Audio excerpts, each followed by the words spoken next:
ठीक है. Now the next question is Ajay started work in 1995 at an annual salary of rupees 5,000 and received an increment of rupees 200 each year. In which year did his income reach rupees 7,000? ठीक है, अब देखिए question में क्या पूछा गया है. Question में ये कह रहा है कि एक अजय है जिन्होंने 1995 में अपनी जॉब स्टार्ट करी 5,000 की सैलरी पे. ठीक है, हर साल उनका 200 रुपए का इंक्रीमेंट होता है. तो अब 200 रुपए का जो इंक्रीमेंट होता है, अब इसमें ये पूछा गया है कि किस ईयर में उनकी जो सैलरी है वो 7,000 पहुंचेगी. तो इसका मतलब है लास्ट टर्म जो हमारा है वो 7,000 है ना. मतलब यही तो पूछा कि किस ईयर में 7,000 पहुंचेगी. तो यहां से देखिए, यहां से बेटा TN इज 7,000. ऑलराइट. उसके बाद कह रहा है कि अब उसने सैलरी स्टार्ट कितने पे किया था? 5,000 रुपए की सैलरी पे उसने स्टार्ट किया था. तो जब 5,000 से स्टार्ट किया था तो इसका मतलब जो फर्स्ट टर्म है वो हमारा क्या हो जाएगा? 5,000 है. उसके बाद उसको हर साल 200 रुपए का इंक्रीमेंट होता है. तो इट मींस जो हमारा D है, कॉमन डिफरेंस, दैट इज 200. ठीक है. अब यहां से पूछा है N पूछा है कि मतलब किस ईयर में उसका जो सैलरी होगा वो 7,000 होगा. तो सिंपली यहां पे आप फॉर्मूला लगाइए nth टर्म का, TN is equal to A plus N minus 1 into D. तो यहां से 7,000 is equal to 5,000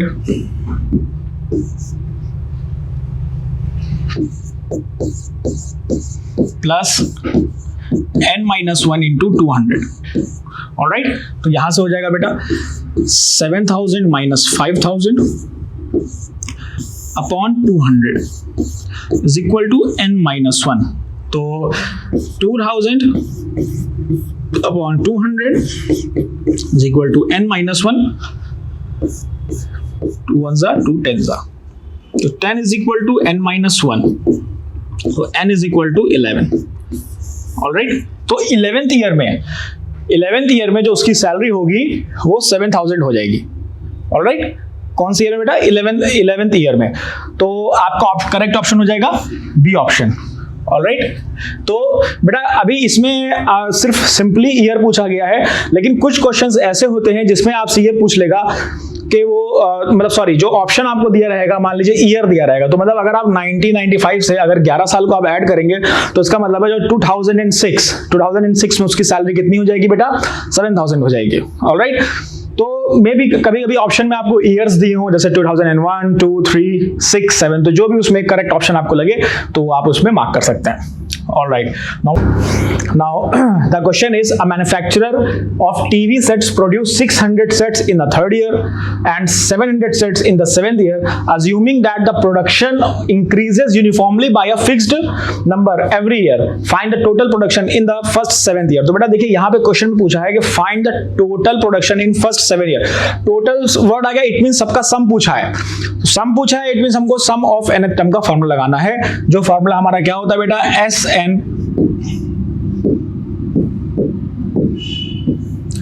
SN is equal to n by 2 2a plus n minus 1d. भाई ये फॉर्मूला हमको लगाना है. तो यहाँ पे n की वैल्यू तो पता है कि भाई 7 है, लेकिन a और d की वैल्यू नहीं पता है. तो a क्या है बेटा? जो total production in first year. तो बेटा total production in first year निकालने के लिए हमको क्या करना पड़ेगा? थर्ड ईयर का दे रखा है. तो इट मींस यहां से क्या हो जाएगा? A3 की जो वैल्यू है वो दे रखी है 600. तो a plus 2d is equal to कितना हो जाएगा बेटा? 600. ऑलराइट. ये क्वेश्चन 1 हो गई. इसी तरह अगर 7th ईयर का देखिए कितना दे रखा है? 7th ईयर का 700 दे रखा है. तो A7 is equal to 700. That is A plus 6D is equal to 700. ये इक्वेशन 2 हो गई. Now subtract equation 1 and 2. 1 and 2 equation को हमें क्या करना है बेटा? सब्ट्रैक्ट करना है. जब आप इन दोनों इक्वेशन को सब्ट्रैक्ट करोगे तो A से A कैंसिल आउट हो जाएगा और बचेगा 6D minus 2D is equal to 700 minus 600. तो यहां से बेटा देखिए क्या बचेगा? 4D is equal to 100. तो बेटा यहां से D की वैल्यू आपके पास आ जाएगी 25. ऑलराइट, डी की वैल्यू आपके पास क्या आ गई बेटा 25 आ गई। अब यही डी की वैल्यू हम किसी भी एक इक्वेशन में पुट कर दें, तो देखिए हम इसको इक्वेशन 1 में पुट करते हैं। जब आप इसको इक्वेशन 1 में पुट करोगे तो a + 2 × 25 = 600। तो यहां से बेटा आ जाएगा a = 600 - 50। तो जो a की वैल्यू आ जाएगी वो बेटा कितनी आ जाएगी आपके पास, a की वैल्यू आ जाएगी 550। ठीक है, अब देखिए आपके पास सारी चीजें हैं, आपके पास सारी चीजें हैं, आपके पास a भी है, आपके पास d भी है, अब आपको और n भी है आपके पास। 7th ईयर पूछा तो n = 7। ठीक है, बस आपको ये सारी वैल्यूज को इसमें पुट कर देना है। तो जब आप ये सारी वैल्यूज को इसमें पुट करेंगे तो देखिए कैसे आएगा, S7 = 7/2, 2 × a that is 550 plus n - 1 into d, n - 1 is 6 into d, that is d is 25। बस अब आपको जो है इसको सॉल्व करना है। इसको जब आप सॉल्व करोगे तो देखिए क्या आ जाएगा, 550 into 2, तो देखिए 2 0s are 0, 2 5s are 10, 2 5s are 10, 11, तो 1100 प्लस 6 into 25। तो जब आप 6 into 25 करेंगे तो इसको सॉल्व कर लेते हैं, तो ये 150 आ जाएगा। तो S7 = 7/2 इंटू, अब इसको 1100 में प्लस करना है तो 1100 1250। तो S7 = 7, 2 1s are 2, 6s are 12, 2 2s are 4, 2 5s are 10, तो 625। तो यहां से अगर आप देखोगे तो S7 की वैल्यू क्या आ जाएगी, 7 × 625, तो ये आ जाएगा 4375। ऑलराइट, तो टोटल प्रोडक्शन जो बेटा 7th ईयर में होगा वो क्या होगा, 4375। That is your B option is the correct option. Now the next question is, the sum of rupees 700 is to be used to give 7 cash prize to the student of a school for their overall academic performance. If each prize is rupees 220 less than its preceding prize, find the value of top 3 prize. तो बेटा basically इसमें हमको top 3 prices की value निकालनी है कि क्या कि सबसे पहली बात तो ये है कि 7 बच्चों को 7 कैश प्राइजेस दिए गए हैं जिसकी वर्थ है 700।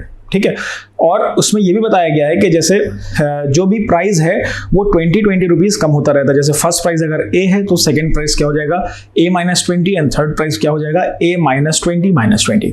ऑलराइट, तो इससे बेटा क्या होगा, ये एक AP फॉर्म करेगा। तो जब AP फॉर्म करेगा तो यहाँ से देखिए इसको हम कैसे सॉल्व करेंगे।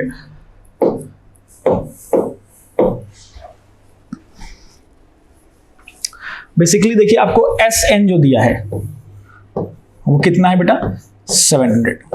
ऑलराइट, तो let the first price be A। First price हमने क्या ले लिया, A ले लिया। तो बेटा सेकंड प्राइस यहां से क्या हो जाएगा,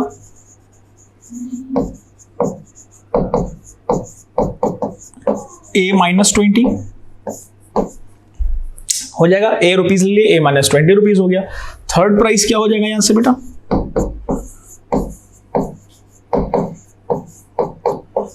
A - 20 - 20, तो ये बेटा आपका क्या हो जाएगा, A - 40। ऑलराइट, अब अगर आप यहां पे देखो तो ये एक AP फॉर्म कर रहा है जिसका कॉमन डिफरेंस क्या है भाई, कॉमन डिफरेंस क्या होता है, second term minus first term, A - 20 minus A, तो A से A कैंसिल हो गया, कॉमन डिफरेंस हमारे पास आ गया -20।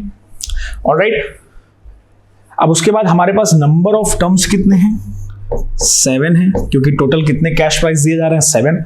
तो यहां से अगर आप फॉर्मूला पुट करोगे S7 = 7/2 2A plus n - 1, that is 7 - 1 into -20। Basically इस रिलेशन को हमें सॉल्व करना है। आप इस रिलेशन को सॉल्व कर लोगे, A की वैल्यू आ जाएगी तो सारे फर्स्ट 3 प्राइस की वैल्यू आ जाएगी। चलिए हम आपको करके बताते हैं। तो S7 की वैल्यू बेटा कितनी दी गई है, 700 is equal to 7/2 2a plus, यहां पे अगर आप देखोगे तो 7 - 1 दैट इज 6 इंटू -20, तो माइनस यहां पे क्या हो जाएगा 6 2 ज़ा 120, तो 6 2 ज़ा 12 एंड 0 -120 ये आ जाएगा। इधर क्रॉस मल्टीप्लाई कर देते हैं तो 7 जब 700 से डिवाइड होगा तो 100 आएगा और 2 से मल्टीप्लाई होगा तो 200 इज इक्वल टू 2a - 120। अब आप 120 को आप इधर ले आओ तो ये आपका आ जाएगा 420, इसको इधर ऐड कर देते हैं,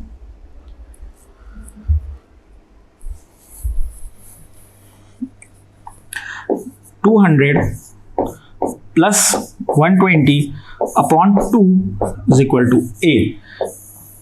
इसको हम लोग यहां पे सॉल्व करेंगे तो 200 plus 120 that is 320 upon a, sorry upon 2, 300 अब 320 upon 2 is equal to a। अब यहां से 2 1 ज़ा 2 1 ज़ा 2 6 ज़ा 0, तो फर्स्ट प्राइस जो है बेटा वो कितना है 160 है। a की वैल्यू हमारे पास यहां से बेटा क्या आ गई 160, तो इट मींस जो फर्स्ट प्राइस है that is your first price. Alright, ये आपका क्या है बेटा फर्स्ट प्राइस है। अब इसमें आप 20 लेस कर दो, a - 20 सेकेंड प्राइस था, इट मींस 140, फिर और कर दोगे तो 120। तो अगर आप इन सारे ऑप्शंस में देखिए तो फर्स्ट ऑप्शन आपका करेक्ट आंसर है, क्योंकि फर्स्ट ऑप्शन जो है वो हमारा आंसर से मैच कर रहा है, it means first option is your correct option. Alright, now moving to next question. The next question is, a man saved rupees 33,000 in 10 months. एक आदमी जिसने 33,000 रुपए 10 महीने में सेव किया। Now in each month after the first he saved rupees 100 more than he did in preceding month, है ना। मतलब हर साल, जैसे मान लीजिए अगर इस साल उसने ए सेव किया है तो अगली बार उसने कितना सेव किया है a + 100, ठीक है, मतलब आगे बढ़ रहा है ना, तो a + 100 मतलब हर बार उसने क्या किया है ही सेव्ड 100 मोर। उसमें क्या था 20 लेस था तो हम लोग 20 लेस कर रहे थे, इसमें क्या 100 मोर है, तो इट मींस अगर उसने पहले महीने में a सेव किया है तो नेक्स्ट मंथ में उसने कितना सेव किया बेटा a + 100, ठीक है। बस ये थोड़ा सा कॉन्सेप्ट समझना है, ठीक है। फिर कह रहा है how much did he save in first month, तो फर्स्ट मंथ में उसने कितना सेव किया। बेसिकली इसमें हमको फर्स्ट टर्म की वैल्यू निकालनी है, ठीक है, क्योंकि जो भी इसमें हमारे पास रिलेशन दिया है अगर हम उसको सारी चीज नोट डाउन करेंगे तो आप बहुत आसानी से देख लोगे कि ये एक एपी बन रहा है। ऑलराइट, सो देखिए यहां पे टोटल देखिए उसने 10 मंथ्स में टोटल 33,000 उसने सेव किया, तो यहां पे देखिए जो S10 है वो बेटा क्या हो जाएगा 33,000, ठीक है। उसके बाद इसका मतलब यहां पे क्या, और 100 रुपीज वो हर बार 100 रुपीज का इंक्रीमेंट कर रहा है, मतलब ये कॉमन, ये एक बेटा कांस्टेंट टर्म है ना, 100 100 100 बेटा हर, मतलब कोई भी टर्म में, जैसे आप फर्स्ट ईयर की बात करो, सेकंड ईयर फर्स्ट मंथ की बात करो, सेकंड मंथ की बात करो, हर मंथ में क्या है बेटा 100 100 इंक्रीज कर रहा है, तो इट मींस यहां पे क्या हो जाएगा, जो कॉमन डिफरेंस हमारा हो जाएगा वो 100 हो जाएगा, और n की जो वैल्यू है, n की वैल्यू यहां पे 10 हो जाएगी। बेसिकली हमको a निकालना है। ऑलराइट, तो देखिए सारी चीजें हमने यहाँ पे लिख ली हैं, अब हमें बस सिर्फ फॉर्मूला में पुट करना है, तो S10 is equal to n/2 that is 10/2 2 into a plus 10 - 1 into d that is 100। Alright, S10 की वैल्यू कितनी बेटा 33,000 is equal to 5 2a plus 9 into 100। अभी 5 को नीचे ले जाते हैं, divided by 5 is equal to 2a plus 900। Clear. अब इसको जब आप सॉल्व करोगे, जब आप 33,000 को जब आप 5 से डिवाइड करोगे तो आपके पास बचेगा 6600 सॉरी, और ये 900 को आप माइनस में ले आओ, और जब आप इसको माइनस में ले आओगे तो यहां पे आपका क्या बचेगा, और ये जो a है इसको आप डिवाइड में ले आओ, यहां पे a बचा, ठीक है। अब आप इसको जब सॉल्व करोगे, इसमें से 900 आपने माइनस किया तो बचेगा 5700। फिर जब आप इसको 2 से डिवाइड करोगे, डिवाइडेड बाई 2, तो बचेगा 2850। जब आप इसको कंप्लीटली सिंप्लीफाई कर लोगे तो बचेगा 2850। ऑलराइट, तो फर्स्ट टर्म आपका कितना आ गया? First term is 2850। तो इसमें उसने पहले महीने में कितना सेव किया था? That is 2850। It means first option is your correct option. Alright, पहले महीने में उसने 2850 सेव किया था। नाउ एक बार फिर से रिव्यू कर लेते हैं क्वेश्चन को। क्वेश्चन में ये पूछा गया था कि एक आदमी ने 33,000 रुपए 10 महीने में सेव किए। तो 33,000 उसने 10 महीने में सेव किए, इसका मतलब क्या हुआ कि जो नंबर ऑफ टर्म्स हमारे हैं, जो नंबर ऑफ मंथ्स होगा वो वही नंबर ऑफ टर्म्स हो जाएगा, और वो जो टोटल सम होगा वो 33,000 हो जाएगा। फिर उसमें एक ये भी बात कही गई थी कि हर महीने वो 100 रुपए अपना इंक्रीज करता है। तो जब 100 रुपए वो अपना पिछले महीने से, जैसे जितना पिछला मंथ उसने सेव किया, फिर वो 100 रुपए इंक्रीज कर रहा है। तो इट मीन जब उसने 100 रुपए इंक्रीज किया, इट मीन कॉमन डिफरेंस उसका 100 है। तो यही सारी वैल्यूज को हमने यहां पे रखा और हमने यहां पे उसका फर्स्ट टर्म निकाल लिया, या फर्स्ट मंथ में उसने कितना सेव किया वो हमने निकाल लिया। Alright, now moving to next question.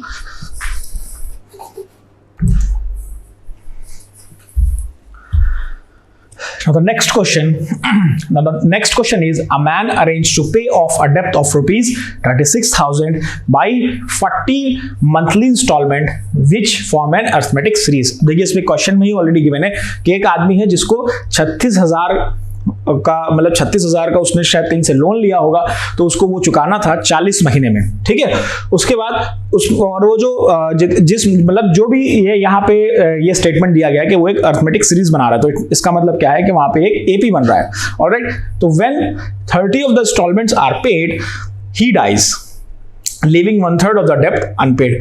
मतलब जब 30 इंस्टॉलमेंट उसने पे कर दी और उसी टाइम उसकी डेथ हो गई, तो जब डेथ हुई तो 1/3 अमाउंट क्या था, 36,000 का, वो रह गया था, वो पेड नहीं हुआ था।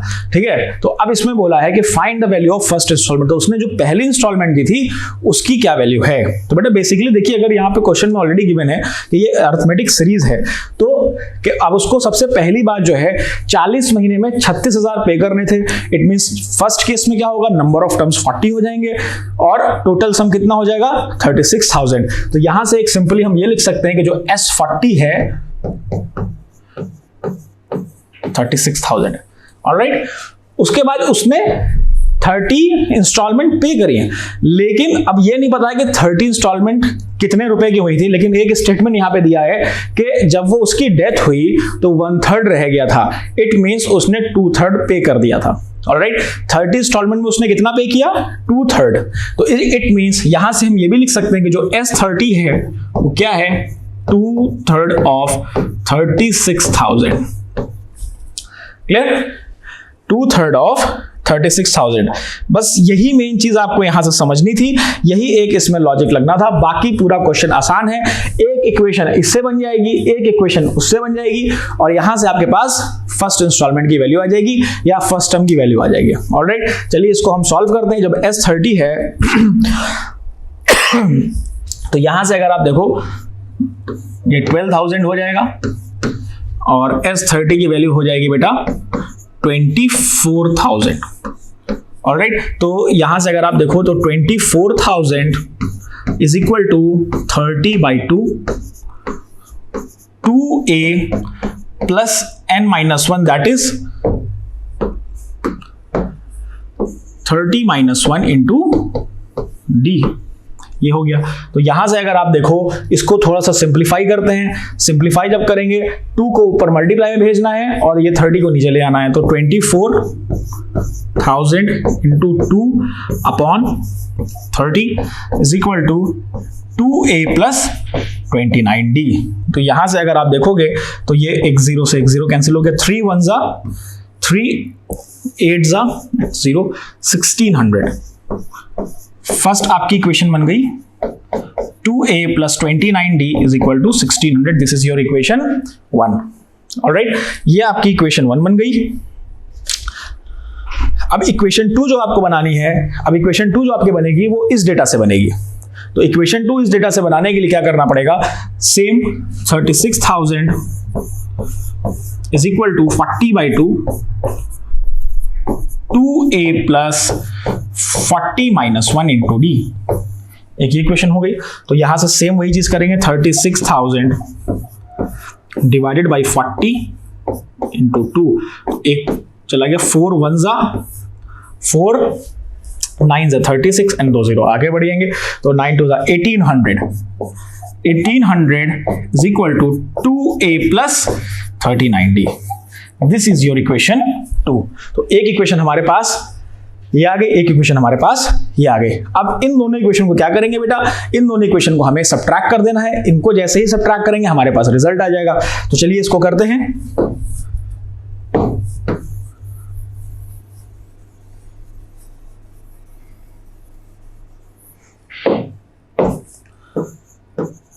Subtract equation 1 and 2। Equation 1 and 2 को आपको सब्ट्रैक्ट करना है। जब आप इसको सब्ट्रैक्ट करोगे तो देखिए क्या आ जाएगा, 2a से 2a सबसे पहले कैंसिल हो गया, फिर यहां पे बचेगा 1800 minus 1600 is equal to 39d minus 29d। Alright, तो यहां से अगर आप देखोगे तो ये बचेगा 200 इज इक्वल टू 10d, और जो d की वैल्यू अगर आप देखोगे ये एक 0 से एक 0 cancel, 20 is equal to d। तो d की वैल्यू हमारे पास क्या आ गई बेटा, 20 आ गई। अब यही जो d की वैल्यू है, अब इसको हमें किसी भी एक इक्वेशन में पुट कर देना। मान लीजिए हम इसको इस इक्वेशन में पुट कर देते हैं। ऑलराइट, इस इक्वेशन में अगर आप पुट करोगे तो देखिए क्या रिजल्ट आएगा।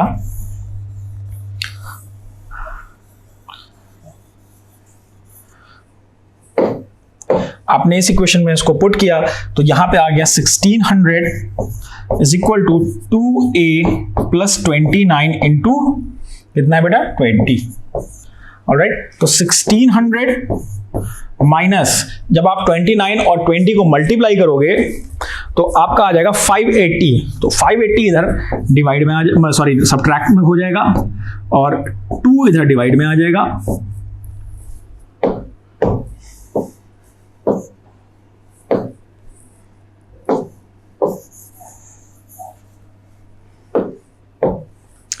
यहाँ पे a बचेगा आपका। तो आपने जब 1600 को 580 से सब्ट्रैक्ट करोगे तो देखिए कितना आएगा, 1600 को आपने 580 से सब्ट्रैक्ट किया तो 1020 आएगा। तो 1020 डिवाइडेड बाय 2 दैट इज 510। तो यहां से बेटा a की वैल्यू क्या आ गई, 510। तो 510, तो इसका मतलब है जो फर्स्ट इंस्टॉलमेंट उसने पे करी थी वो 510 रुपए पे करी थी। It means first option is your correct option, और sorry third option. 500 it means a की वैल्यू है हमारी वो 510 आई है। इट मीन्स जो हमारा फर्स्ट इंस्टॉलमेंट उसने पे करी होगी वो 510 रुपए की पे करी होगी। इट मीन्स जो सी ऑप्शन है वो हमारा करेक्ट ऑप्शन है। ऑलराइट, तो देखिए बस इसमें अरिथमेटिक प्रोग्रेशन में बेसिकली क्या होता है कि 3-4 क्वेश्चन जो बेसिकली पूछे जाते हैं। सबसे पहले तो नॉर्मली आपसे nth टर्म का क्वेश्चन पूछा जाएगा, सम ऑफ nth टर्म का पूछा जाएगा, एंड ये इस तरह के कुछ जो ये बेटा वर्ड प्रॉब्लम्स हैं ये बेसिकली आपके केस स्टडी वाले क्वेश्चन में आता है। ठीक है, तो बहुत आसान है, खाली लैंग्वेज समझना है, बाकी सारे क्वेश्चन हमारे एज इट इज हो जाने हैं। आई होप आप सबको ये सारे क्वेश्चन समझ में आए होंगे। Thank you.